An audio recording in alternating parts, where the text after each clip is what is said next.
Hey guys, it's Maddie, and today we are super excited to show you folks the next episode of our Trucking Culture series, which covers all kinds of music, movies, and other media that have made a major impact on the trucking industry. In today's episode number 11, we will be walking you guys through the history behind the famous freight haulin' movie, Ballin.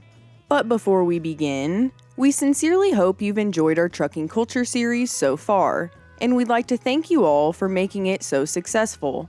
Although in the past, we have put the series behind our Patreon wall and eventually on our Jack's Chrome Shop YouTube channel, for future episodes of the series, such as this one, we will be transferring Trucking Culture to our sister channel, Chrome and Steel Radio YouTube, where we will be bringing you 2 times the amount of Trucking Culture with not just 1, but 2 episodes each month. If you want to continue to watch even more episodes of Trucking Culture, be sure to like this video and subscribe to the Chrome and Steel Radio YouTube using the link in the description box below. Thanks for watching, let's get started. Ballin, originally entitled PF Flyer during production, was released on May 26, 1978 in Toronto, Canada, but didn't make its debut in LA until August 30th of that same year. Although directed by Genie Award nominee Peter Carter, this Canadian action comedy film served as producer John Sland's first large-budget feature flick. Starring truck industry icon Jerry Reed as main character Iron Duke Boykin, alongside acclaimed actor Peter Fonda, who plays Duke's friend Rain. This movie was described as a modern-day Western with trucks instead of horses, and also had other actors and actresses like Helen Shaver playing Pickup, and Chris Wiggins as King Carroll. Speaking of star Jerry Reed, not only did he play a part in the film, he also wrote and sang the soundtrack song High Rollin', with the help of Dick Feller. This served as the second time in 2 years that Reed had done that same song and dance for a film, after his famous role in Smokey and the Bandit, released 1 year prior in 1977, where he co-starred as Burt Reynolds' buddy, Snowman, and also wrote and sung the trucking theme song.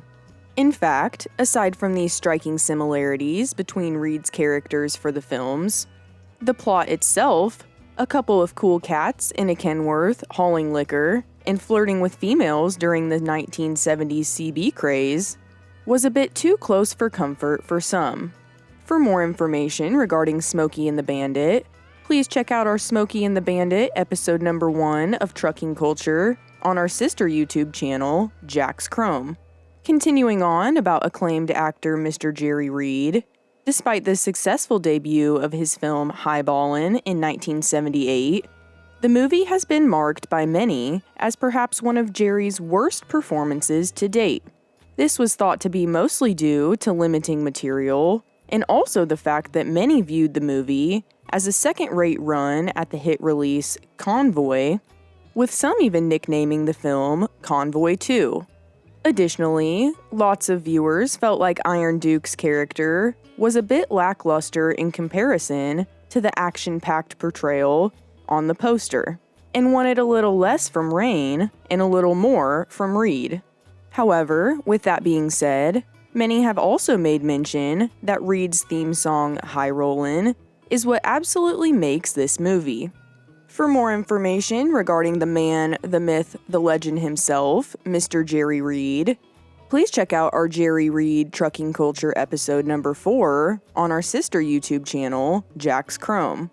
Outside of those cast and crew members, perhaps the most important role portrayed in the film came in the form of a Kenworth cab-over rig.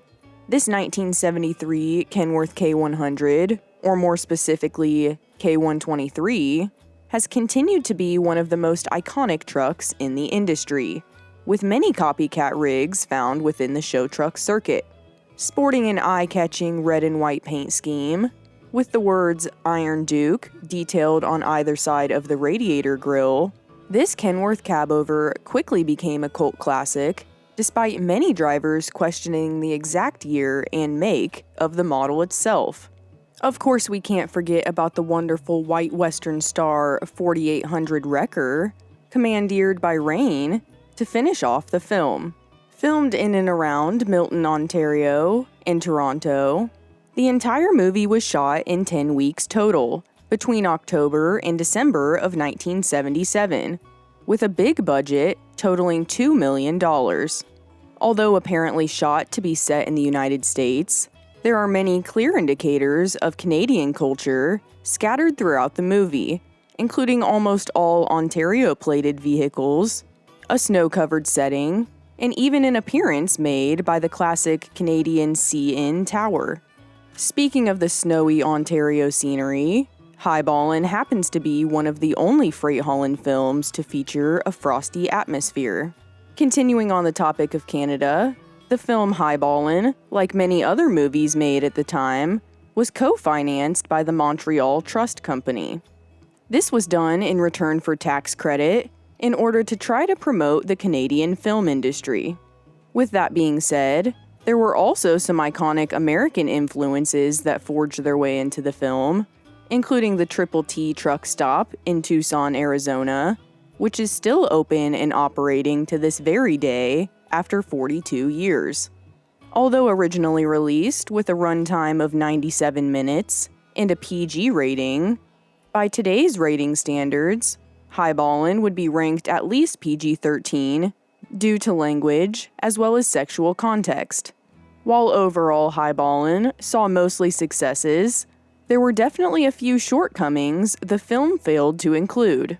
Because of this, the movie had largely mixed reviews from critics, ranging from comments like, although Ballin is no great shakes in terms of original storytelling, director Peter Carter provides a good deal more polish and flash than one might expect from the road genre, to harsher critiques like not to provide any kind of realistic picture of the trucking industry today, but to exploit it for a standard action movie with lots of violence.